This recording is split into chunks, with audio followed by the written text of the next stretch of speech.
Hi good morning friends. എൻ്റെ എല്ലാ പ്രിയപ്പെട്ട സുഹൃത്തുക്കൾക്കും സഹകാരി റേസ് പ്ലസിലേക്ക് ഹാർദമായ സ്വാഗതം. CVS കാർഡിയോ വാസ്കുലാർ സിസ്റ്റത്തിൽ നമ്മൾ ഹാർട്ടിന്റെ സ്ട്രക്ചറിലേക്ക് കടക്കാൻ പോവുകയാണ്. അപ്പോൾ എല്ലാവർക്കും ക്ലാസ്സിലേക്ക് സ്വാഗതം. നിങ്ങൾ ഉറപ്പായിട്ട് ശ്രദ്ധിച്ചിരിക്കുക. അവസാനം ഒരുപാട് ചോദ്യങ്ങൾ ഇതുമായിട്ട് ബന്ധപ്പെട്ട് ചോദിക്കാൻ സാധ്യതയുള്ള മാക്സിമം ക്വസ്റ്റ്യൻസ് ഈ ക്ലാസ്സിന്റെ അവസാനം ഉൾപ്പെടുത്തുന്നുണ്ട്. അപ്പോൾ അതിനെ നമ്മൾ ചോദ്യോത്തര വേള എന്നാണ് ഞാൻ വിളിക്കുന്നത് കേട്ടോ. അപ്പോൾ നിങ്ങൾ എന്ത് ചെയ്യണം, ഈ ക്ലാസ് കണ്ടതിന് ശേഷം അതിന്റെ ഉത്തരങ്ങൾ വിളിച്ചു പറയണം നിങ്ങൾ കേട്ടോ. ഉത്തരങ്ങൾ ഓരോന്നായിട്ട് നിങ്ങളുടെ മനസ്സിൽ തെളിഞ്ഞു വരണം, എന്നാൽ മാത്രമേ ഈ ക്ലാസ് കൊണ്ട് പ്രയോജനമുള്ളൂ. Okay fine. അപ്പോൾ നമുക്ക് എന്തായാലും നേരെ ക്ലാസ്സിലേക്ക് പോകാം. ഇന്ന് നമ്മൾ ഡിസ്കസ് ചെയ്യുന്ന ഡെവലപ്മെന്റ് ഓഫ് ഹേർട്ട് ആണ് പ്രധാനമായിട്ടും. ഡെവലപ്മെന്റ് ഓഫ് ഹേർട്ട് എന്ന് പറയുമ്പോഴത്തേക്ക് നമുക്ക് ഫീറ്റൽ സർക്കുലേഷൻ പഠിക്കാനല്ല. ഫീറ്റൽ സർക്കുലേഷൻ ആൾവേസ് വളരെ വളരെ ഡിഫറെന്റ് ആണ് അല്ലേ. നമ്മളെ സംബന്ധിച്ചിടത്തോളം നമുക്ക് ജനിച്ച് ഒരു നിമിഷം നമ്മൾ പുറത്തേക്ക് വരുമ്പോൾ അതുവരെ ആ കുട്ടിക്ക് ജീവൻ നിലനിർത്താൻ ആവശ്യമായിട്ടുള്ള ഓക്സിജനും ന്യൂട്രിയൻസ് എല്ലാം സപ്ലൈ ചെയ്യുന്നത് എവിടെ നിന്നാണ്? പ്ലാസന്റെ വഴിയല്ലേ. പ്ലാസന്റെ വഴിയല്ലേ. അതായത് അവിടുത്തെ എക്സ്ക്രീറ്ററി ഫംഗ്ഷൻ, കിഡ്നിയുടെ ഫംഗ്ഷൻ, ആ കുട്ടിയുടെ എക്സ്ക്രീറ്ററി ഫംഗ്ഷൻ, അതുപോലെ എന്താണ് ലങ്സിന്റെ ഫംഗ്ഷൻ. എന്താ ലങ്സിന്റെ ഫംഗ്ഷൻ എന്ന് പറഞ്ഞാൽ നമ്മുടെ ശരീരത്തിൽ എന്താണ് ഓക്സിജന്റെ ബ്ലഡിനെ ഓക്സിജനേറ്റ് ചെയ്യുക അല്ലേ. ഓക്സിജൻ നമ്മുടെ ശരീരത്തിന് വളരെ വളരെ അത്യാവശ്യമാണ്. ഓക്സിജൻ എന്തിനാണ് ആവശ്യമായിട്ടുള്ളത്? എന്തിനാണ് നമുക്ക് ഓക്സിജൻ ആവശ്യം? നമ്മൾ കുഞ്ഞു ക്ലാസ്സിൽ പഠിച്ചിട്ടുള്ള കാര്യമാണ്. ഇതിനാണ് കോശ ശ്വസനത്തിന് വേണ്ടിയിട്ടല്ലേ, നമ്മുടെ മെറ്റബോളിക്കൽ ആക്ടിവിറ്റീസിന് വേണ്ടിയിട്ട്. അപ്പോൾ നമ്മുടെ ശരീരത്തിലെ ഓരോ കോശങ്ങളിലും എന്ത് ചെയ്യണം? നമുക്ക് ഓരോ നിമിഷവും ജീവിച്ചിരിക്കണമെന്നുണ്ടെങ്കിൽ നമ്മുടെ ജീവൻ എന്ന് പറയുന്നത് കോശങ്ങളിൽ സ്വതന്ത്രമാക്കപ്പെടുന്ന ATP തന്മാത്രകളാണ് മക്കളെ. കോശങ്ങളിൽ സ്വതന്ത്രമാക്കപ്പെടുന്ന ATP തന്മാത്രകളാണ് നമ്മുടെ ജീവൻ. ബേസിക്കലി പറഞ്ഞാൽ ഒരു നിമിഷം നമ്മുടെ കോശങ്ങൾക്ക് ആവശ്യമായ ATP തന്മാത്രകൾ പ്രൊഡ്യൂസ് ചെയ്യാൻ പറ്റുന്നില്ല, മരിച്ചു പോകും നമ്മൾ ഹേർട്ടിന്. അപ്പോൾ അതിനുവേണ്ടി എന്ത് വേണം? നമ്മുടെ ശരീരത്തിൽ എന്ത് വേണം? എനർജി ദായകമായിട്ടുള്ള എനർജി തരാൻ വേണ്ടി നമുക്ക് ഗ്ലൂക്കോസ് മോളിക്യൂൾസ് നമ്മുടെ ബ്ലഡിൽ വേണം. അത് മാത്രം മതിയോ? അതിനെ ബ്രേക്ക് ഡൗൺ ചെയ്യാൻ വേണ്ടി, അതിനെ ദഹിപ്പിക്കാൻ വേണ്ടി, കോശത്തിൽ വെച്ച് ദഹിപ്പിക്കാൻ വേണ്ടി എന്ത് വേണം? ഓക്സിജനും വേണം. അതുകൊണ്ട് തന്നെയാണ് നമുക്ക് മൂക്കും വായും പൊത്തിപ്പിടിച്ച് മിനിറ്റുകൾ മാത്രം ജീവിക്കാൻ പറ്റുന്നത്. ഓക്കെ എന്ന് പറഞ്ഞത്. ഓക്കെ, അപ്പോൾ അത്രയും എന്താ പറയുക, അത്രയും വൈറ്റൽ ആയിട്ടുള്ള ഫംഗ്ഷൻ ആയിട്ടുള്ള ഈ ലങ്സിന്റെ ഫംഗ്ഷൻ ഇതിൽ നമ്മുടെ ശരീരത്തിൽ ആരാ നിർവഹിക്കുന്നത്? ലങ്സാണ് നിർവഹിക്കുന്നത് അല്ലേ. അതേസമയം ഈ വയറ്റിനകത്ത് കിടക്കുന്ന കുട്ടി ഒരു നിമിഷം പുറത്തോട്ട് വരികയാണ്. അപ്പോൾ ആദ്യത്തെ കരച്ചിലോട് കൂടി അവൻ ശ്വാസം എടുക്കുകയാണ്. എൻറ്റയർലി മാറിയാണ്. ആ നിമിഷം വരെ അവൻ്റെ ശരീരത്തിന് ജീവിക്കാൻ ആവശ്യമായിട്ടുള്ള ഈ പറഞ്ഞ ഓക്സിജനും അതേപോലെ ഗ്ലൂക്കോസും എല്ലാം കൊടുത്തുകൊണ്ടിരുന്ന ഏത് വഴിയാണ്? പ്ലാസന്റെ വഴിയാണ്, അവൻ്റെ അംബലിക്കൽ കോഡ് വഴിയാണ്. ഒരു നിമിഷം കൊണ്ട് അംബലിക്കൽ കോഡ് കട്ടാകുന്നു, നേരെ റിവേർട്ട് ചെയ്ത് എങ്ങോട്ട് വരുന്നു? ഒരു പൂർണ്ണമായിട്ട് വളർച്ചയെത്തിയ ഒരു മനുഷ്യന്റെ ആ സർക്കുലേഷനിലേക്ക് വരുന്നു അല്ലേ. അപ്പോൾ നമ്മൾ അതിനെക്കുറിച്ചൊന്നും വിശദമായിട്ട് പഠിക്കുന്നില്ല, നമുക്ക് സിലബസിൽ പറയുന്നില്ല. എന്നാൽ കൂടിയും നമുക്ക് ഫൈനൽ സിലബസ് വരുമ്പോഴത്തേക്ക് അത് ഉണ്ടെന്നുണ്ടെങ്കിൽ വളരെ മനോഹരമായിട്ട് ഒന്ന് പഠിച്ചെടുക്കാം. ഇപ്പോൾ നമ്മൾ പഠിക്കാൻ പോകുന്ന ഡെവലപ്മെന്റ് ഓഫ് ഹേർട്ട് പഠിക്കുന്നുണ്ട്. എവിടെ? പ്രീനേറ്റൽ ലൈഫിൽ എല്ലാ വെർട്ടിബ്രേറ്റ്സിൻ്റെയും പ്രീനേറ്റൽ ലൈഫിൽ ആദ്യമായിട്ട് മിടിച്ചു തുടങ്ങും, അതുമായിട്ട് പ്രവർത്തനക്ഷമമാകുന്ന ഓർഗൻ ഹേർട്ടാണ് കേട്ടോ. അപ്പോൾ ആ ഹേർട്ടിൻ്റെ ഡെവലപ്മെന്റ് പഠിക്കാനുണ്ട്. അതുപോലെ ലെയേഴ്സ് ഓഫ് ഹേർട്ട് പഠിക്കാനുണ്ട്. ലെയേഴ്സ് ഓഫ് ഹേർട്ട് എന്ന് പറയുമ്പോഴത്തേക്കും അതിൻ്റെ മസ്കുലാർ ലെയർ, അതുപോലെ പെരിക്കാർഡിയം, അങ്ങനെയുള്ള കാര്യങ്ങൾ പഠിക്കാനുണ്ട്. പിന്നെ ഹേർട്ടിൽ എത്ര അറകളുണ്ട്, ഓരോ അറകളുടെയും പ്രത്യേകത, അതിൻ്റെ അനാട്ടമിക്കൽ പെക്യൂലിയാരിറ്റീസും, പിന്നെ പ്രധാനമായിട്ടും വാൾസ്. ഇനി നമുക്ക് പഠിക്കാനുള്ളത് കഴിഞ്ഞാൽ SA നോട്, AV നോട്, കണ്ടക്ഷൻ സിസ്റ്റം, ECG അങ്ങനെയുള്ള കാര്യങ്ങൾ പഠിക്കാനുണ്ട്. അതെല്ലാം SA നോട്, AV നോടെല്ലാം സ്ട്രക്ചറിൽ വരുമെങ്കിൽ കൂടിയും അതും കൂടെ എടുത്തു കഴിഞ്ഞാൽ നമുക്ക് കണ്ടക്ഷൻ സിസ്റ്റം പഠിക്കുമ്പോഴത്തേക്ക് അത് പഠിച്ചാൽ മതി. അങ്ങനെ പഠിച്ചാൽ മതി. അപ്പോൾ അല്ലെങ്കിൽ ഭയങ്കര ലെങ്തി ആയി പോകും. അത് കഴിഞ്ഞിട്ട് ഏറ്റവും അവസാനം Q&A സെഷൻ്റെ വരുന്നുണ്ട്. പ്രീവിയസ് ക്വസ്റ്റിനും മോഡൽ ക്വസ്റ്റിനും എല്ലാം വരുന്നുണ്ട്. അപ്പോൾ എല്ലാവരും എന്ത് ചെയ്യുക, വളരെ ക്ലിയർ ആയിട്ട് റെഡി ആയിട്ടിരിക്കുക. ഓക്കെ, ഫസ്റ്റ് ഓഫ് ഓൾ നമുക്ക് ഇന്ന് ഇൻട്രൊഡക്ഷൻ നോക്കാം. ഇൻട്രൊഡക്ഷൻ നോക്കുമ്പോൾ തന്നെ എന്താണ് ഇതിനകത്ത് സംഭവിക്കുന്നത് എന്നുള്ള കാര്യത്തെക്കുറിച്ച് വ്യക്തമായ ഒരു ധാരണ ഇല്ലാതെ പോയി കഴിഞ്ഞാൽ പിന്നെ പല പ്രശ്നങ്ങളും നമുക്കുണ്ടാകും, അല്ലെങ്കിൽ നമുക്ക് ഈ കാര്യത്തെക്കുറിച്ച് ധാരണ ഇല്ലാതെ ഉണ്ടാകും. എന്തായാലും സർക്കുലേറ്ററി സിസ്റ്റത്തിൽ എന്തൊക്കെയുണ്ടാ? ഹേർട്ട് ഉണ്ട്, നമുക്കറിയാം. ബ്ലഡ് ഉണ്ട് അല്ലേ. ബ്ലഡ് എന്ന് പറയുമ്പോൾ ഫ്ലൂയിഡ് കണക്റ്റീവ് ടിഷ്യൂ അല്ലേ. ഓക്കെ, ബ്ലഡ് ഉണ്ട്, നമുക്കറിയാം. അതുപോലെ ബ്ലഡ് വെസൽസ് ഉണ്ട്. അതായത് നമുക്ക് ഓപ്പൺ സർക്കുലേഷൻ അല്ല, we have A closed circulation blood vessels ഉണ്ട്. ഈ ബ്ലഡ് വെസൽസിന് എന്തൊക്കെയുണ്ട്? ആർട്ടറീസ് ഉണ്ട്, വെയിൻസ് ഉണ്ട്, ക്യാപ്പിലറീസ് ഉണ്ട്. എന്താ ആർട്ടറീസ് എന്ന് പറഞ്ഞാൽ? ഹൃദയത്തിൽ നിന്നും ബ്ലഡ് കൊണ്ടുപോകുന്ന സാധനത്തെ നമ്മൾ ആർട്ടറീസ് എന്ന് പറയും അല്ലേ. ഹൃദയത്തിലേക്ക് ബ്ലഡ് കൊണ്ടുപോകുന്നതിനെ എല്ലാം നമ്മൾ എന്തെന്ന് പറയും? വെയിൻസ് എന്ന് പറയും. ഓക്കെ, അപ്പോൾ ഇത്രയും ഓർക്കുക. പിന്നെ ക്യാപ്പിലറീസും ഉണ്ട്. ക്യാപ്പിലറി എന്ന് പറയുമ്പോൾ കുഞ്ഞു മൈന്യൂട്ട് ആയിട്ടുള്ള ബ്ലഡ് വെസൽസ് ആണ് ക്യാപ്പിലറീസ്. നമ്മുടെ കൈ മുറിഞ്ഞു കഴിഞ്ഞാൽ രക്തം വരും, നമുക്കറിയാം അല്ലേ. പക്ഷേ ഏതെങ്കിലും ബ്ലഡ് വെസൽ നമുക്ക് കാണാൻ പറ്റോ? ഇല്ല. ബിക്കോസ് ക്യാപ്പിലറി വഴി we are vascularized. Entire body, നമ്മുടെ ബോഡിയല്ലേ, നമ്മുടെ ബോഡീനെ വാസ്കുലറൈസ് ചെയ്യപ്പെട്ടിരിക്കുകയാണ്. എന്ത് വഴി? ക്യാപ്പിലറീസ് വഴി അല്ലേ. അതായത് നമുക്ക് ഈ ചിത്രം കണ്ടാൽ വളരെ വ്യക്തമായിട്ട് മനസ്സിലാകും. ഇതുപോലെയൊക്കെയാണ് പ്രധാനപ്പെട്ട ബ്ലഡ് വെസൽസ് വരുന്നത്. അതിനകത്ത് ആർട്ടറി ഉണ്ട്, അതുപോലെ വെയിൻ കാണാൻ പറ്റും. ആർട്ടറിയെ ശുദ്ധരക്തം വഹിക്കുന്നത് എന്ന കോൺസെപ്റ്റിൽ എന്താണ് നമ്മൾ ചുവന്ന കളറിലാണ് കാണിച്ചിരിക്കുന്നത്. പിന്നെ എന്താണ് അവിടെ നിന്നും ഓക്സിജനേറ്റഡ് ബ്ലഡ് നമ്മുടെ വ്യത്യസ്തമായിട്ടുള്ള ഭാഗങ്ങളിലേക്ക് കൊണ്ടുവന്നതിന് ശേഷം കുഞ്ഞു കുഞ്ഞു ക്യാപ്പിലറികളിലൂടെ എവിടെ നമ്മുടെ ഓരോരോ കോശങ്ങൾക്കും ആവശ്യമായ ബ്ലഡും ഓക്സിജൻ എല്ലാം കൊടുത്ത് അപ്പോൾ എന്ത് സംഭവിക്കും? ഈ പറഞ്ഞ നമ്മുടെ ഓരോ സെല്ലിൽ എന്ത് സംഭവിക്കൂടാ? കോശശ്വസനം സംഭവിക്കും അല്ലേ. അവിടെ ഓക്സിജൻ ഉപയോഗിച്ചിട്ട് ബൈ പ്രോഡക്റ്റ് ആയിട്ട് കാർബൺ ഡൈ ഓക്സൈഡ് ഉണ്ടായി. ആ കാർബൺ ഡൈ ഓക്സൈഡിനെ തിരിച്ചു കൊണ്ടുവന്ന് പോകുന്നൊരു പരിപാടിയാണ്. അപ്പൊ നോക്കാം, എന്താ ആർട്ടറിയുടെ ഫംഗ്ഷൻ? എന്താ ആർട്ടറിയുടെ ഫംഗ്ഷൻ? അല്ലെങ്കിൽ ധമനിയുടെ ഫംഗ്ഷൻ എന്താ? Carry blood away from heart. ഇതാണ്. അല്ല ശുദ്ധരക്തം വഹിക്കുന്നത് പഠിച്ചു വെക്കരുത്. ശുദ്ധരക്തം വഹിക്കുന്ന കുഴലുകളെ ധമനികൾ എന്ന് വിളിക്കുന്നു. നമ്മൾ കുഞ്ഞു ക്ലാസ്സിൽ പഠിച്ചത്, അങ്ങനെ പഠിച്ചു വെക്കരുത്. ഇപ്പൊ എന്താ പഠിക്കേണ്ടത്? Arteries are blood vessels that carries blood away from heart എന്ന് പഠിച്ചു വെക്കുക. കാരണം എന്താ, നമുക്ക് ഇവിടെ നമുക്ക് സിസ്റ്റമിക് സർക്കുലേഷനും അതുപോലെ പൾമണറി സർക്കുലേഷനും കൂടെ മനസ്സിലാക്കി പോയാലേ കാര്യമുള്ളൂ. ഇനി ഈ രണ്ട് സർക്കുലേഷൻ എന്താണ് നമുക്ക് നോക്കാം. ഓക്കെ, അപ്പൊ നമ്മുടെ ഹാർട്ടിന് 2 അല്ല 4 അറകൾ ഉണ്ടെന്ന് പറഞ്ഞു, 2 സൈഡും ഉണ്ടെന്ന് നിങ്ങൾക്ക് അറിയാം അല്ലേ. 2 സൈഡുണ്ട്, അതുപോലെ 4 അറകളും ഉണ്ട്. 4 അറകളെ കുറിച്ചും 2 സൈഡിനെ കുറിച്ചും അവിടെ പ്രസന്റ് ആയിട്ടുള്ള വാൽവിനെ കുറിച്ചും ഓരോന്നിന്റെ ഫംഗ്ഷനെ കുറിച്ചൊക്കെ വിശദമായിട്ട് പഠിക്കാം നമുക്ക്. പക്ഷേ ഇവിടെ നമ്മൾ മനസ്സിലാക്കേണ്ട പ്രധാനപ്പെട്ട കാര്യം വെരി സിമ്പിൾ. ഇതെന്താണ്? ഹേർട്ടിന്റെ ലെഫ്റ്റ് സൈഡാണ്. ഇതിനെയാണ് നമ്മൾ ലെഫ്റ്റ് സൈഡ് എന്ന് വിളിക്കുന്ന മക്കളെ കേട്ടോ. ഇത് ലെഫ്റ്റ് സൈഡാണ്, ഇത് റൈറ്റ് സൈഡ്. ഇത് ഇനി മാറിപ്പോകരുത് കേട്ടോ. നമ്മൾ ഹേർട്ടിന് എപ്പോഴും നമ്മൾ ഇങ്ങനെ നിൽക്കുന്നു സങ്കല്പിക്കുക. ഓക്കെ, അപ്പൊ ഇതാണ് left side of the heart always deals with oxygenated bloods. ഇപ്പൊ പഠിച്ചു പോകേണ്ട കാര്യമാണ്. Left side of the heart always deals with oxygenated blood, അല്ലെങ്കിൽ നമ്മുടെ ഭാഷയിൽ പറഞ്ഞാൽ ശുദ്ധരക്തം. And right side of the heart always deals with deoxygenated blood, അല്ലേ, ഓക്സിജൻ ഇല്ലാത്ത ബ്ലഡ് അല്ലെങ്കിൽ അശുദ്ധ രക്തം നമ്മൾ പറയും. ഓക്കെ ആണോ? ഇത് ഓർത്ത് വയ്ക്കുക. ഇനി നമ്മുടെ ശരീരത്തില് ഈ പറഞ്ഞ അറകൾ നമ്മൾ എടുത്തു കഴിഞ്ഞാൽ, ഒരു ഹേർട്ട് നമ്മൾ ഇങ്ങനെ എടുത്തു കഴിഞ്ഞാൽ ഹേർട്ടിൽ എന്തൊക്കെയാണടാ? ഏട്രിയം ഉണ്ട്, വെൻട്രിക്കിൾസും ഉണ്ട് അല്ലേ. ഏട്രിയം ഉണ്ട്, വെൻട്രിക്കിൾസും ഉണ്ട്. നമുക്കിവിടെ മുകളിൽ ഏട്രിയം കാണാൻ പറ്റും, താഴെ വി സൈസിൽ വെൻട്രിക്കിൾ ഉണ്ട്. വി കണ്ടോ? അത് ഇങ്ങനെ ഉണ്ടോ? വി അല്ലേ വയ്ക്കുന്നത്? യെസ്, വെൻട്രിക്കിൾസും കാണാൻ പറ്റും. ഓക്കെ, അപ്പൊ ഏട്രിയത്തിന്റെ ഫംഗ്ഷൻ എന്താണ്?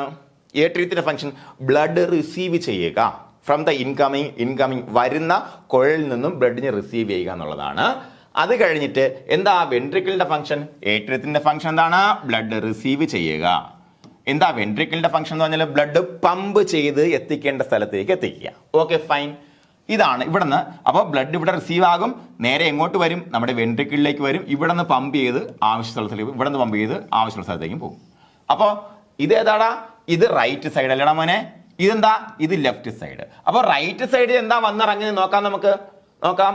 റൈറ്റ് സൈഡിലേക്ക് വന്നിറങ്ങുന്ന കണ്ടോ? ഇങ്ങനെ ഇറങ്ങുന്നത് എന്താണ്? ഇവിടെ നിന്ന് വന്നിറങ്ങുന്നത് എന്താണ്?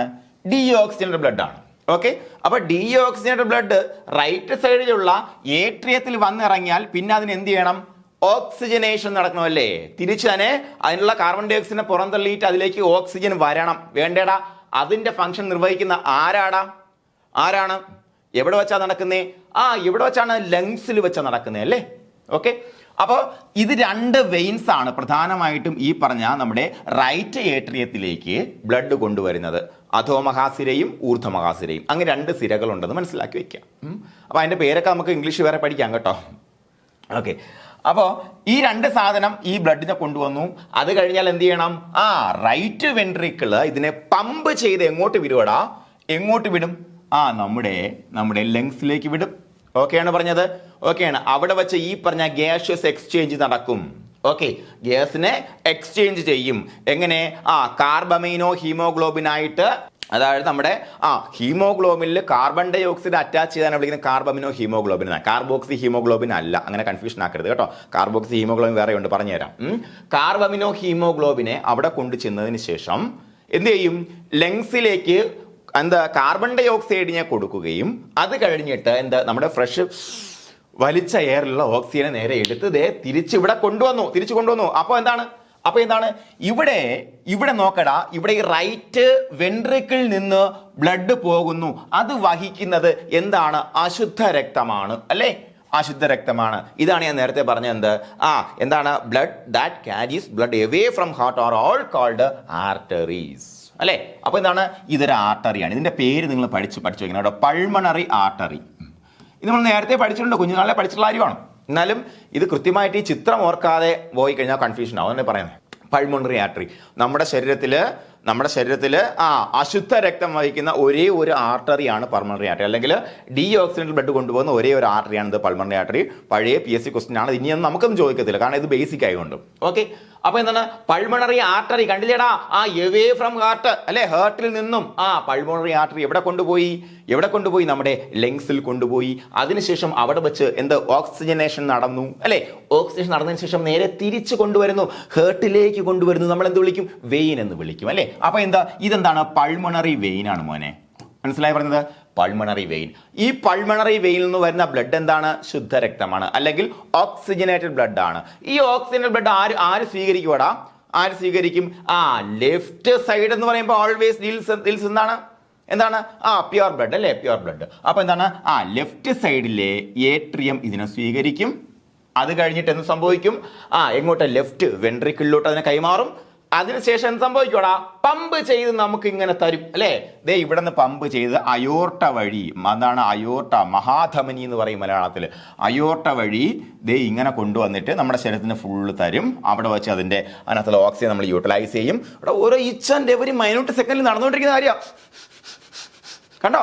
ഇത്രയും കാര്യം നടന്നുകൊണ്ടിരിക്കുകയാണ്. ഈ കാര്യത്തിൽ എവിടെയെങ്കിലും ഒരു ചെറിയ പാളിച്ച പറ്റിക്കഴിഞ്ഞാൽ പോയി. വളരെ ഇമ്പോർട്ടൻ്റ് ആയ രണ്ട് സിസ്റ്റംസ് ആണ്. ഒന്ന് എന്താണ്? സർക്കുലേറ്ററി സിസ്റ്റവും പൾമണറി സിസ്റ്റവും. ഓക്കെ, എല്ലാ സിസ്റ്റത്തിനും അതിൻ്റെ ഇമ്പോർട്ടൻസ് ഉണ്ട്. അപ്പം നമുക്ക് നോക്കാം. ഇപ്പം ഈ കാര്യം മനസ്സിലായ എല്ലാം ഇത് നമുക്കറിയാം. എന്താണ്? അയോർട്ട വഴി പോയി ഇവിടെ ധമനി വഴി വന്ന്, അതുപോലെ മറ്റ് ധമനികളിൽ നിന്ന് നമ്മുടെ ക്യാപ്പിലറീസ് വഴി ഇതെല്ലാം കഴിഞ്ഞ് തിരിച്ചവിടെ പോകുന്നു. ഇനി ഇവിടെ നിന്നുള്ള ഈ പരിപാടികൾ മനസ്സിലാക്കി വയ്ക്കുക കേട്ടോ. മനസ്സിലായി പറഞ്ഞത് എന്താണ്? ഇങ്ങനെ വന്നു, ഇങ്ങനെ പോയി, ഇങ്ങനെ വന്നു, ഇങ്ങനെ പോയിക്കൊണ്ടിരിക്കുകയാണ്. ഇതാണ് പരിപാടി. അപ്പോൾ നമ്മൾ പൾമണറി ആർട്ടറിയും പൾമണറി വെയിനും മറന്നു പോകരുത്. ഹാർട്ടിന് ലെഫ്റ്റ് സൈഡും റൈറ്റ് സൈഡും മറന്നു പോകരുത്. ഓരോ സൈഡിലും ശുദ്ധരക്തമാണോ അശുദ്ധരക്തമാണോ എന്ന് മറന്നു പോകരുത്. ഓക്കെയാണ് പറഞ്ഞത്. കൃത്യമായിട്ട് കാര്യങ്ങൾ മനസ്സിലായെന്ന് കരുതുന്നു. ഇത് പഠിച്ചു കഴിഞ്ഞാൽ നമുക്ക് കുറേ എളുപ്പമുണ്ട്. ഇത് ചിലപ്പോൾ നമുക്ക് കുഞ്ഞു ക്ലാസ്സിലെ പഠിച്ചിട്ടുണ്ട്, എല്ലാവർക്കും അറിയാം. എന്നാലും ബേസ് ഞാൻ അടിസ്ഥാനമായിട്ടൊന്ന് പറഞ്ഞാണ് കേട്ടോ. അപ്പോൾ ബേസിക്കലി നമ്മളിപ്പോൾ പഠിച്ചത് എന്തൊക്കെയാണ്?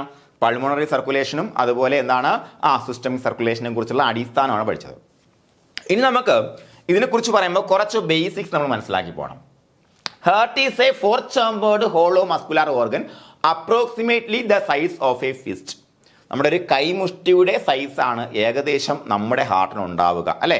ഇതൊരു ഹോളോ ചേമ്പേഡ് ആയിട്ടുള്ള 4 ചേമ്പറുള്ള ഹോളോ ആയിട്ടുള്ള ഒരു മസ്കുലാർ ഓർഗനാണ് ഹാർട്ട് എന്ന് പറയുന്നത്. നമുക്ക് അറിയാവുന്ന കാര്യമാണ്, അത് കാണാതെ പഠിക്കേണ്ട ആവശ്യമൊന്നുമില്ല. നോക്കാം. Heart pumps the blood in to blood vessels. Blood വെസലുകളിലേക്ക് ഹാർട്ട് ബ്ലഡ് പമ്പ് ചെയ്യുന്നത് നമുക്ക് അറിയാവുന്ന കാര്യമാണ്. അതുപോലെ blood circulates throughout the body and transports nutrients and oxygen to the tissues and remove CO2 plus waste products from tissues. നമുക്കറിയാം blood എന്ന് പറഞ്ഞാൽ എന്താണ്? ഇറ്റ്സ് എ കണക്റ്റീവ് ടിഷ്യൂ അല്ലേ? ഒരു കണക്റ്റീവ് ടിഷ്യൂ ആണ് നമ്മുടെ ശരീരത്തിലുള്ള. അപ്പോൾ എന്താണ് അതിൻ്റെ ഫംഗ്ഷൻ എന്ന് പറയുന്നത്? നമ്മുടെ ശരീരം മുഴുവൻ ഇങ്ങനെ ഓടി നടന്ന് എന്ത് ആവശ്യമുള്ള എല്ലാം അവിടെ കൊണ്ട് കൊടുത്ത് അവിടുത്തെ ആവശ്യമില്ലാത്ത സാധനങ്ങൾ സ്വീകരിച്ച് പുറത്ത് കൊണ്ട് കളയുക എന്ന് പറയുന്ന വളരെ വൈറ്റൽ ആയിട്ടുള്ള ഫംഗ്ഷൻ നിർവഹിക്കുന്ന സാധനമാണ് ബ്ലഡ് എന്ന് പറയുന്നത്. അപ്പോൾ എന്തൊക്കെയാണ് പ്രധാനമായിട്ടും ട്രാൻസ്പോർട്ട് ചെയ്യുന്നത്? നേരത്തെ 2 കാര്യം പഠിച്ചു. എന്തൊക്കെയാണ്? ഓക്സിജൻ കൊണ്ടുപോകുമെന്ന് പഠിച്ചല്ലേ? നമ്മൾ ഈ വലിച്ച ഈ എയറിൽ നിന്ന് ഓക്സിജനെ സ്വീകരിച്ചിട്ട് എവിടെ ഇപ്പൊ തന്നെ എല്ലായിടത്തും കൊണ്ടെത്തിച്ചു കഴിഞ്ഞു. അവിടെ വെച്ച് കോശസ് നടന്നു അല്ലേ? സെല്ലാർ റെസ്പിറേഷൻ നടന്നു. അതിനുശേഷം ഉണ്ടായിട്ടുള്ള വെള്ളവും കാർബൺ ഡൈ ഓക്സൈഡും എല്ലാം സ്വീകരിച്ചതേ ലങ്സിലെത്തി, പുറത്തോട്ട് പോയി. അതിലെന്തൊക്കെയുണ്ട്? CO2 ഉണ്ട്, അതിനോടൊപ്പം വെള്ളമുണ്ട്, വാട്ടർ ഉണ്ട്, വാട്ടർ വേപ്പർ ഉണ്ട്. നിങ്ങൾ ചുമ്മാ കണ്ണാടി രൂപ നോക്കിയാൽ അവിടെ കാണാമല്ലോ, വാട്ടർ വേപ്പർ ഉണ്ട്. പിന്നെ ഉണ്ട് സാധനങ്ങൾ ഇഷ്ടം പോലെ. വേറെ എന്തൊക്കെയുണ്ട്? നമ്മുടെ ശരീരത്തിൽ യൂറിയ ഉൽപ്പാദിപ്പിക്കുന്നുണ്ട് അല്ലേ? യൂറിയ ബൈ പ്രോഡക്റ്റ് ആയിട്ട് വരുന്നുണ്ട്. അതുപോലെ ഹെവി മെറ്റൽസ്, അതുപോലെ എന്ത് സാധനങ്ങൾ നമുക്ക് എന്ത് ചെയ്യണം? എക്സ്ക്രീറ്റ് ചെയ്യണമെന്നുണ്ടെങ്കിലും അതാത് സെന്ററുകളിൽ എത്തിക്കുന്നു. നമ്മുടെ ശരീരത്തിലെ പ്രധാനപ്പെട്ട എക്സ്ക്രീറ്ററി ഓർഗൻ ഏതാണ്? കിഡ്നിയാണ് അല്ലേ? കിഡ്നിയാണ് പ്രധാനപ്പെട്ട എക്സ്ക്രീറ്ററി ഓർഗൻ. അപ്പോൾ കിഡ്നിയിലേക്ക് ഈ സാധനങ്ങൾ കൊണ്ടു കൊടുക്കുന്നു. ഇതെല്ലാം നിരന്തരം ചെയ്തുകൊണ്ടിരിക്കുകയാണ്. അപ്പോൾ അതിനെയാണ് നമ്മൾ എന്ന് പറയുക ബ്ലഡ് എന്ന് വിളിക്കുക. Okay all vertebrates have muscular chambered heart. എല്ലാ വെർട്ടിബ്രേറ്റ്സ് നട്ടലുള്ള എല്ലാ ജീവികൾക്കും എന്തുണ്ട്? മസ്കുലാർ ചേംബേർഡ് ഹേർട്ട് ഉണ്ട്. വേണമെങ്കിൽ സ്റ്റേറ്റ്മെന്റ് ചോദിക്കാം. അതുപോലെ വളരെ ഇമ്പോർട്ടന്റ് പക്ഷേ ചോദിക്കാൻ കൊള്ളാവുന്ന ക്വസ്റ്റൻ ആണ്. Heart is the first organ to start function in human embryo. Human embryo എടുത്തു കഴിഞ്ഞാൽ ഹ്യൂമൻ എംബ്രിയോ മാത്രമല്ല, ഏത് വെർട്ടിബ്രേറ്റ്സിന്റെ എംബ്രിയോ എടുത്തു കഴിഞ്ഞാലും ഫങ്ഷനിങ് തുടങ്ങുന്ന ആദ്യത്തെ ഓർഗൻ ഏതാടാ? ഹേർട്ടാണ്. ഹൃദയത്തിന്റെ മിടിപ്പാണ് ആദ്യം തുടങ്ങുന്നത് കേട്ടോ, ആദ്യം തുടങ്ങുന്നത്. ഓക്കെയാണ് പറഞ്ഞത്? ഓക്കെയാണോ? ഈ പോയിന്റ് നിങ്ങൾ മറന്നു പോകരുത്, മറന്നു പോകത്തില്ല. ഈ ക്ലാസ് കേട്ട ഒരാളും മറന്നു പോകത്തില്ല. എല്ലാ വെർട്ടിബ്രേറ്റ്സിന്റെയും ഭ്രൂണം എടുത്തു കഴിഞ്ഞാൽ അതിൽ ആദ്യം ഫങ്ഷൻ ചെയ്തു തുടങ്ങുന്ന ഓർഗൻ ഏതാടാ? ഹേർട്ടാണ്. ഓക്കെയാണ് പറഞ്ഞത്? ഓക്കെയാണോ മക്കളെ? ഓക്കെയാണെന്ന് കരുതുന്നോ? ഓക്കെ. അപ്പൊ നമുക്ക് ഇതിന്റെ ലൊക്കേഷൻ നോക്കാം. Heart is located at the left side of the mediastinum എന്ന് പറയാം. അപ്പൊ എന്താ മീഡിയാസ്റ്റൈനം? നിങ്ങൾക്ക് എല്ലാവർക്കും അറിയാം അല്ലേ? എവിടെയാ ഹാർട്ട് ഇരിക്കുന്നത്? തൊറാസിക് ക്യാവിറ്റിയിലാണ്. അത് മറന്നു പോകരുത്. എവിടെ? തൊറാസിക് ക്യാവിറ്റിയിലാണ് എന്തിരിക്കുക? നമ്മുടെ ഹേർട്ട് ഇരിക്കുക, നമ്മുടെ ഹൃദയം ഇരിക്കുന്നത് എവിടെയാണ്ടാ? തൊറാസിക് ക്യാവിറ്റിയിലാണ്. തൊറാസിക് ക്യാവിറ്റി എന്ന് പറഞ്ഞാൽ അതിന്റെ പ്രധാനപ്പെട്ട ബൗണ്ടറീസ് ഏതൊക്കെയാണ് വരുന്നത്? എന്തൊക്കെയാണ്? വെൻട്രൽ ബൗണ്ടറി ഞാൻ പറഞ്ഞുതരാം. പ്രധാനമായിട്ട് എടുത്തു പറയുന്നത് നമ്മുടെ സ്റ്റേണമാണ്. സ്റ്റേണവും പിന്നെ എന്താ റിബ്സ് ഉണ്ട് അല്ലേ? പിന്നെ ലാറ്ററൽ റിബ്സ് തന്നെയാണ്. ബാക്കിൽ വരുമ്പോഴത്തേക്കും തൊറാസിക് വെർട്ടിബ്രേ വരും കേട്ടോ. അതിനെക്കുറിച്ച് പഠിക്കാം. നമുക്ക് സ്കെൽറ്റൽ സിസ്റ്റം ഒക്കെ പഠിക്കാനുണ്ട്. താഴെ വരുമ്പോഴത്തേക്കോ, ബാക്ക് സൈഡ് വരുമ്പോഴത്തേക്കോ ഡയഫ്രം വരും കേട്ടോ. അതെ, ഇവിടെ ഇങ്ങനെ ഡയഫ്രം ഉണ്ടായിരിക്കും. ഓക്കെ. അപ്പോൾ ഇത്രയാണ് നമ്മുടെ തൊറാസിക് ക്യാവിറ്റി. ഇതിനകത്ത് കാണുന്ന സാധനം തൊറാസിക് ക്യാവിറ്റി. അപ്പോൾ ഈ തൊറാസിക് ക്യാവിറ്റിയിൽ കാണപ്പെടുന്ന രണ്ട് പ്രധാനപ്പെട്ട അവയവങ്ങളാണ് ഏതൊക്കെ? ഹാർട്ടും ലങ്സും. ഓക്കെ ആണ് പറഞ്ഞത്? ഓക്കെയാണ്. ലങ്സ് ആൾമോസ്റ്റ് ആളിങ്ങനെ നിറഞ്ഞിരിക്കുകയാണ് നമ്മുടെ തൊറാസിക് ക്യാവിറ്റിയിൽ. ലങ്സും അതിൻ്റെ പ്ലൂറയും ഒക്കെ വെച്ചുകൊണ്ട് ഇങ്ങനെ നിറഞ്ഞിരിക്കുകയാണ്. അപ്പോൾ ഇതിനിടയ്ക്ക് കുറച്ച് സ്ഥലമുണ്ട്. മീഡിയാസ്റ്റൈനം എന്ന് വിളിക്കും. എന്താണ്? മീഡിയാസ്റ്റൈനം എന്ന് വിളിക്കും. അപ്പോൾ ഈ മീഡിയാസ്റ്റൈനത്തിലായിരിക്കുന്നേ അപ്പൊ നോക്കാം. ഇൻ ബിറ്റ്വീൻ, അതുപോലെ അതിന്റെ ലൊക്കേഷൻ നമ്മൾ എന്ത് പറയുന്നുണ്ട്? വെർട്ടിബ്രയുടെ ലൊക്കേഷൻ പറയുന്നുണ്ട് മക്കളെ. T5 and T8. എന്താ T5 എന്ന് പറഞ്ഞാൽ? നേരത്തെ പറഞ്ഞു എന്താ? നമ്മുടെ ഡോർസൽ ബൗണ്ടറി, തൊറാസിക് ക്യാവിറ്റിയുടെ ഡോർസൽ ബൗണ്ടറിയിൽ ഇരിക്കുന്ന വെർട്ടിബ്രേക്ക് പറയുന്ന പേരുകളാണ് തൊറാസിക് വെർട്ടിബ്രേ. അപ്പൊ ഈ തൊറാസിക് വെർട്ടിബ്രേ 5നും തൊറാസിക് വെർട്ടിബ്രേ 8നും ഇടയ്ക്കാണ് എന്ത് കാണപ്പെടുന്നത്? നമ്മുടെ ഹേർട്ട് കാണപ്പെടുന്നത്. ഓക്കെയാണോ പറഞ്ഞത്? അപ്പൊ തൊറാസിക് വെർട്ടിബ്രേ എന്ന് പറയുമ്പോൾ ബാക്കിലുള്ള നമ്മുടെ ഈ പറഞ്ഞ നട്ടലിലുള്ള വെർട്ടിബ്രേക്ക് എണ്ണം പറയുന്നുണ്ട്. എന്താണ്? സെർവൈക്കലിൽ തുടങ്ങും, പിന്നെ തൊറാസിക്, ലംബാർ, അങ്ങനെ സാക്രൽ, കോക്സിജിയൽ, ഇങ്ങനെയാണ് നമ്മൾ വെർട്ടിബ്രേ പോകുന്നത്. വെർട്ടിബ്രേ പഠിപ്പിച്ചു തരാം കേട്ടോ.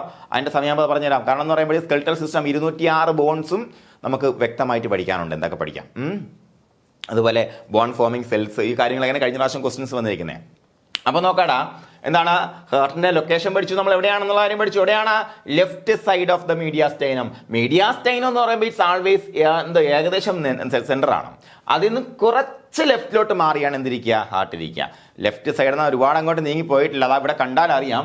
ഇദ്ദേഹത്തിന്റെ മിഡ് ലൈൻ ആണെന്നുണ്ടെങ്കിൽ കണ്ടോ, ഈ ഭാഗം മാത്രം ഇങ്ങനെ ചരിഞ്ഞ് കുറച്ച് അങ്ങോട്ട് ഇരിക്കുകയാണ് അല്ലേ? നോക്കാം. Adult heart is conical in shape and has size of a clenched fist. അതായത് നമ്മുടെ വളർന്നു വന്ന ആളിന്റെ ഹേർട്ട് കോണിക്കൽ ഷേപ്പിലാണ്. അപ്പോൾ ചോദിക്കും, അല്ലാത്ത ഷേപ്പ് ഉണ്ടോ എന്ന്? ഉണ്ട്. ഭ്രൂണത്തിന്റെ ഹേർട്ടിന് ആ ഷേപ്പൊന്നും ആയി വരത്തില്ല കേട്ടോ. ആദ്യം രണ്ട് എന്താണ് പ്രീമിച്ചർ ട്യൂബായിട്ടാണ് രണ്ട് പ്രവർത്തനം ആരംഭിക്കുന്നത്. അതൊക്കെ പറഞ്ഞുതരാം. നോക്കാം. Adult heart is conical in shape and has a size of a clenched fist. ഇത് ഇങ്ങനെ പിടിച്ച ഒരു ഫിസ്റ്റിന്റെ രൂപത്തിലാണ് എന്തിരിക്കുക? ഹേർട്ട് ഇരിക്കുക അല്ലേ? അപ്പോൾ ഇതിന്റെ ഒറിജിൻ നോക്കാം മക്കളെ. ഒറിജിൻ എന്താണ്? Mesodermally derived organ. Heart is a mesodermally derived organ. എന്താ മീസോഡേം എന്ന് പറഞ്ഞാൽ? എന്താ മീസോഡേം? നമ്മുടെ ഭ്രൂണത്തിന്റെ ഡെവലപ്മെന്റിന്റെ അടിസ്ഥാനം നമ്മളൊന്ന് മനസ്സിലാക്കി പോവാണ് ഇവിടെ. ഇത് നമ്മുടെ ഭ്രൂണത്തിന്റെ ഡെവലപ്മെന്റ് ആണെന്ന് മനസ്സിലാക്കുക. ഇപ്പോൾ പ്രധാനമായിട്ടും എക്ടോഡേം, മീസോഡേം, എൻഡോഡേം, ഇങ്ങനെ മൂന്നായിട്ട് ആദ്യം ഇതിനെ ഡിഫറൻഷിയേറ്റ് ചെയ്യപ്പെടും ഈ സെൽസ്. അങ്ങനെയാണ് ഭ്രൂണം ഉണ്ടായി വരുന്നത്. ഓക്കെ. അപ്പോൾ ഇതിനകത്ത് നോക്കാം. എക്ടോഡേം ഏറ്റവും പുറത്ത് കാണപ്പെടുന്നത്. പുറത്ത്, ഇത്ര മാത്രം മനസ്സിലാക്കിയാൽ മതി. മീസോഡേം ഇടയിൽ. മീസോഡേം ഇത് എക്ടോഡേം. ഇനി ഏറ്റവും ഉള്ളിൽ എന്താ? എൻഡോഡേം. എക്ടോ അല്ലേ? അത് മനസ്സിലാവും. മീസോ ഇടയിൽ. ഇത്രയും കാര്യങ്ങൾ. ഓക്കെയാണ് പറഞ്ഞത്. എന്താണ് ഈ കാര്യങ്ങൾ? അപ്പൊ ഇതിനകത്ത് നോക്കാം. ഹാർട്ട് എവിടെ നിന്നാ വരുന്നേടാ? മീസോഡേർമലി ഡിറൈവ്ഡ് ഓർഗൻ ആണ്. മീസോഡേം എന്ന് വരുന്ന ഓർഗനാണ് എന്താ? ഹേർട്ട് എന്ന് പറയുന്നത്. ഓക്കെയാണ് പറഞ്ഞത്? ചോദിക്കാം കേട്ടോ. ഇത് ഹാർട്ടിൻ്റെ ഒറിജിൻ വളരെ ഇമ്പോർട്ടൻ്റ് ആണ്. ഇനി അതിൻ്റെ ഡിഫറൻഷിയേഷൻ നമുക്ക് നോക്കാം. അതിന് മീസോത്തീലിയം എന്നും എൻഡോത്തീലിയം എന്നും മയോകാർഡിയം എന്നും ആദ്യം തിരിയുന്നു. അതിലേക്ക് വരാം കേട്ടോ. അതെന്ന് പറയുമ്പോഴത്തേക്ക് എന്താണ്? ഹാർട്ട് ബേസിക്കലി എവിടെ നിന്നാണ് വരുന്നത്? മീസോഡാം എന്നാണ് അല്ലേ? മീസോഡാം എന്ന്. ആ മീസോഡാമിൽ ഹാർട്ടിന്റെ ഫോർമേഷന് മുന്നേ ഉണ്ടാകുന്ന ഡിഫറൻഷിയേഷൻ ആണ് ഈ പറഞ്ഞത്. അത് അടുത്ത സ്ലൈഡിൽ കുറച്ചും കൂടെ വ്യക്തമായിട്ട് എന്താണെന്ന് നമുക്ക് മനസ്സിലാവും. അപ്പോൾ നമുക്ക് അടുത്ത സ്ലൈഡിലോട്ട് പോകാം. എന്താണ് ഹാർട്ടിന്റെ ഡെവലപ്മെന്റ് നോക്കുന്നത്? Development of heart is also known as cardiogenesis. എന്താണ് കാർഡിയോജെനസിസ്? എന്താണ് കാർഡിയോജെനസിസ്? പല കാര്യങ്ങളും നമ്മൾ ജെനസിസ് ചേർത്ത് പറയും അല്ലേ? കാർഡിയോജെനസിസ്. എന്താണ് കാർഡിയോജെനസിസ്? ഹാർട്ട് ഡെവലപ്മെന്റ് അല്ലേ? Heart development is also known as cardiogenesis refers the prenatal development of the heart അല്ലേ? ജനിക്കുന്നതിന് മുന്നേ കുട്ടിയിലുണ്ടാകുന്ന ഡെവലപ്മെന്റ് അല്ലേ? ആദ്യം എന്താ സംഭവിക്കുന്നത് നോക്കാം. ഞാൻ നേരത്തെ ഡിഫറൻഷിയേഷൻ പറഞ്ഞില്ലേ? എന്താണ് മീസോഡേമൽ സ്റ്റെം സെൽസ് അല്ലേ? മീസോഡേമൽ ഒറിജിൻ ആണെന്ന് പറഞ്ഞു. അപ്പോൾ സ്റ്റെം സെൽസ് എന്ന് പറയുമ്പോഴത്തേക്കും നമ്മുടെ ഭ്രൂണത്തിൽ കാണപ്പെടുന്ന സെൽസ് ആണ്. അല്ല എന്താണ് വിത്ത് കോശങ്ങൾ എന്ന് പറയും. എന്താ വിത്തിന്റെ ഗുണം? വിത്ത് എന്ന് പറഞ്ഞാൽ എന്താണ് വിത്ത്? ഒരു വിത്തിൽ നിന്നല്ലേ ഈ പറഞ്ഞ നമ്മുടെ ഒരു വൃക്ഷത്തിന്റെ എല്ലാ അവയവങ്ങളും ഉണ്ടായി വരുന്നേ അല്ലേടാ? അതായത് സ്റ്റെം ഉണ്ടായി വരും അല്ലേ? അതുപോലെ എന്താ ഉണ്ടായി വരുന്നത്? ഇലകൾ ഉണ്ടാകണം, അതുപോലെ വേരുണ്ടാകണം അല്ലേ? ഇതെല്ലാം ഉണ്ടാകണം. അതിന് വേണ്ടിയുള്ള സാധനം സ്റ്റെം സെൽസ്, വിത്തിലുള്ള സെൽസ്, വിത്ത് കോശങ്ങൾ. നമ്മുടെ അവസ്ഥയും അത് തന്നെയാണ്. നമ്മളെ ഈ കാണുന്ന നമ്മുടെ കയ്യിൽ ഏതെങ്കിലും സെല്ല് വെച്ചിട്ട് നമുക്ക് പിന്നെ ലിവറിനെ റീജനറേറ്റ് ചെയ്യാൻ പറ്റുമോ? പറ്റത്തില്ല. കാരണം എന്താണ്? ആ രീതിക്ക് മാറിപ്പോയി അല്ലേ? അല്ലടാ, സെൽസിന്റെ രൂപവും സ്ട്രക്ചറും ഘടനയും എല്ലാം ആ രീതിക്ക് മാറിപ്പോയി. പക്ഷെ ഇതെല്ലാം എവിടെ നിന്നാണ് വരുന്നത്? ഒരൊറ്റ കോശത്തു നിന്നാണ് വരുന്നത്. അപ്പോൾ എന്താ മീസോഡേമൽ സ്റ്റെം സെൽസ് ആദ്യം ഡിഫറൻഷിയേറ്റ് ചെയ്യാൻ തുടങ്ങും. അത് എങ്ങോട്ടൊക്കെ നോക്കുന്നത്? മീസോത്തീലിയമായിട്ടും എൻഡോത്തീലിയമായിട്ടും മയോകാർഡിയമായിട്ടും. അങ്ങനെ 3 തരത്തിലാണ് ഡെവലപ്മെന്റ് വരുന്നതാണ്. ആദ്യം മീസോത്തീലിയം ഉണ്ടാകും, അതിനോടൊപ്പം എൻഡോത്തീലിയം ഉണ്ടാകും, മയോകാർഡിയം. ഇങ്ങനെ 3 തരത്തിൽ ആദ്യം ഡിഫറൻഷിയേറ്റ് ചെയ്യാൻ തുടങ്ങും അല്ലേ? ഇനി ഇവിടെ ചോദിക്കാൻ കൊള്ളാവുന്ന ഒരു പോയിന്റ് ആണ്. Inner lining of the heart, lymphatic and blood vessels R developed from endothelium. Endothelial origin ആയിട്ടുള്ള ഹാർട്ടിന്റെ അല്ലെങ്കിൽ നമ്മുടെ സർക്കുലേറ്ററി സിസ്റ്റത്തിന്റെ ഭാഗം ഏതാണെന്ന് ചോദിക്കാം. ബാക്കിയൊക്കെ നോക്കാം. മീസോത്തീലിയം അല്ലെ? മയോകാർഡിയം എന്ന് പറയുമ്പോഴത്തേക്കും മസ്കുലാർ പാർട്ടാണ് ഉദ്ദേശിക്കുന്നത്. അത് കഴിഞ്ഞിട്ട് എന്താ മീസോത്തീലിയം ഔട്ടർ പാർട്ടാണ് ഉദ്ദേശിക്കുന്നത്. അപ്പോൾ എൻഡോത്തീലിയൽ ഒറിജിൻ ആയിട്ടുള്ള ബാക്കി ഭാഗങ്ങൾ നിങ്ങൾ പഠിച്ചു വെക്കുക. എന്തൊക്കെയാണ് വരുന്നത്? Inner lining of the heart, ഹാർട്ടിന്റെ ഇന്നർ ലൈനിങ്, മയോകാർഡിയത്തിന്റെയും അകത്തുള്ള ലൈനിങ്. പിന്നെ ലിംഫാറ്റിക് ആൻഡ് ബ്ലഡ് വെസൽസ്, ലിംഫാറ്റിക് വെസൽസും ബ്ലഡ് വെസൽസും എന്താണ്? Endothelial in origin. എന്താണ്? Endothelial in origin. അതായത് മീസോഡെർമൽ ഒറിജിനും അതുപോലെ എൻഡോത്തീലിയൽ ഒറിജിനും വ്യത്യാസം, സംശയം വരരുത്. എന്താ മീസോഡാം എന്ന് പറഞ്ഞാൽ നമ്മുടെ ഭ്രൂണം ഉണ്ടായി വരുമ്പോഴത്തേക്കും പ്രധാനമായിട്ട് എന്ത് വരുന്നുണ്ട്? ഇതിനകത്ത് വരുന്ന ഒരു ലെയറാണ് mesoderm. Heart is entirely mesodermal in origin. ആ മീസോഡെർമൽ സ്റ്റെം സെൽസ് പിന്നെ ഡിഫറൻഷിയേറ്റ് ചെയ്തിട്ട് ഇത്തരത്തിൽ 3 തരത്തിലായിട്ട് മാറുന്നത് അല്ലേ? അതായത് എങ്ങനെയായി വരും? മീസോത്തീലിയം, എൻഡോത്തീലിയം ആൻഡ് മയോകാർഡിയം അങ്ങനെ വരും. അപ്പൊ അതിൽ എൻഡോത്തീലിയത്തിൽ നിന്നും ഉരുത്തിരിഞ്ഞു വരുന്ന ഭാഗങ്ങളാണ് എന്താ? Inner lining of the heart, അതുപോലെ ലിംഫാറ്റിക് ആൻഡ് ബ്ലഡ് വെസൽസ് അല്ലേ? ഇതെല്ലാം എന്താണ്? എൻഡോത്തീലിയത്തിൽ നിന്ന് വരുന്ന ഭാഗങ്ങളാണ്. മറന്നുപോകല്ലോ കേട്ടോ മക്കളെ. അതുപോലെ കാർഡിയോജെനസിസ് എങ്ങനെയാണ് വരുന്നത് നമുക്ക് നോക്കാം. കാർഡിയോജെനസിസ് നമുക്ക് ഇതിന്റെ ഒരു ചെറിയൊരു വീഡിയോ സെഷൻ കാണാം കേട്ടോ. നമുക്കിവിടെ 2 ആഴ്ച പ്രായമാകുമ്പോൾ ഉണ്ടാകുന്ന പ്രധാനപ്പെട്ട ചേഞ്ചസ് ആണ് ഇത് കാണുന്നത്. ഇത് വീക്ക് 3 3ാമത്തെ ആഴ്ചയിലാണ്. അപ്പോൾ 3ാമത്തെ ആഴ്ച ആകുമ്പോഴത്തേക്കും പ്രധാനമായിട്ടും നമുക്ക് 2 പ്രധാനപ്പെട്ട എൻഡോകാർഡിയൽ ട്യൂബ്സ് ആയിട്ട് ഇത് രൂപാന്തരം പ്രാപിക്കും. അതുവഴിയായിരിക്കും ആദ്യത്തെ ബ്ലഡ് സർക്കുലേഷൻ വരുന്നത്. പിന്നെ അത് ഇങ്ങനെ ഒരുമിച്ച് ചേർന്നതിന് ശേഷം ഇതായിരിക്കും നമ്മുടെ പ്രിമിറ്റീവ് ഹാർട്ട് എന്ന് പറയുന്നത് കേട്ടോ. അതെങ്ങനെ മിടിച്ചു തുടങ്ങി അല്ലേ? പ്രിമിറ്റീവ് ഹാർട്ട് നമുക്ക് മിടിച്ചു തുടങ്ങി. അങ്ങനെ നോക്കാം പ്രിമിറ്റീവ് ഹാർട്ട്. ആ പ്രിമിറ്റീവ് ഹാർട്ട് പിന്നെ ട്വിസ്റ്റിങ്ങിന് വിധേയമാകും. അത് ഓരോ കാലയളവിലും എങ്ങനെയാണെന്നുള്ള കാര്യമൊക്കെ വിശദമായിട്ട് പഠിക്കാനില്ല. ഇങ്ങനെയാണ് ഇതിന്റെ ഡെവലപ്മെന്റ് സംഭവിക്കുന്നുള്ള കാര്യം ഓർത്ത് വയ്ക്കുക കേട്ടോ. അപ്പോൾ അത് 2 ട്യൂബ് ഇങ്ങനെ വന്നു. നമ്മൾ അതിനെ എന്ന് വിളിക്കും? Cardiogenesis begins with the formation of 2 endocardial tubes which merge to form the tubular heart.